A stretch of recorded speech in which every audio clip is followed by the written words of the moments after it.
नमस्कार मित्रांनो, सगळ्यांचं स्वागत आहे आपल्या तिसऱ्या व्हिडिओमध्ये. आपण चाललो आहे आज ठाण्यातील प्रसिद्ध असलेल्या वर्तकनगर येथील साईबाबांच्या मंदिराला भेट देण्यासाठी. इथे आल्यानंतर अशी बाजूला दुकानं आहे, त्याच्यामध्ये आपण बाबांना अर्पण करण्यासाठी मोराचं पीस, हार, फुले, नारळ, गुलाबाचं फूल हे घेऊन आपण सगळं बाबांना अर्पण केलं. बाबांचं दर्शन घेतलं. तुम्हीही दर्शन घ्या.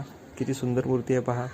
दर्शन घेऊन बाहेर आल्यानंतर आपल्याला इथे छोट्या स्वरूपात घरी घेऊन जाण्यासाठी इथे विकत बऱ्याच वस्तू आपल्याला मिळतात. त्याच्यानंतर इथे मित्रांनो प्रसाद स्वरूपात लाडू मिळतो, बुंदीचा लाडू, सुंदर असा लाडू 20 रुपयाला 2 नग मिळतात मित्रांनो. तुम्हीही घ्या. आल्यानंतर बाबांच्या मूर्त्या छोट्या स्वरूपात मिळतात. आणि इथे बघा, हा मोठा प्रशस्त हॉल आहे. 100 ते 200 लोक बसू शकतात, प्रसाद घेऊन तिथे खातात आनंदात. आणि ही बघा खूप मोठीशी दीपमाळ आहे मित्रांनो. इथे आला ठाण्यामध्ये तर नक्की वर्तकनगरला व्हिजिट करा. आणि आपला पूर्ण व्हिडिओ पाहण्यासाठी आपल्या चॅनलला लाईक करा. त्याचं नाव आहे कुल चैतन्य. धन्यवाद मित्रांनो.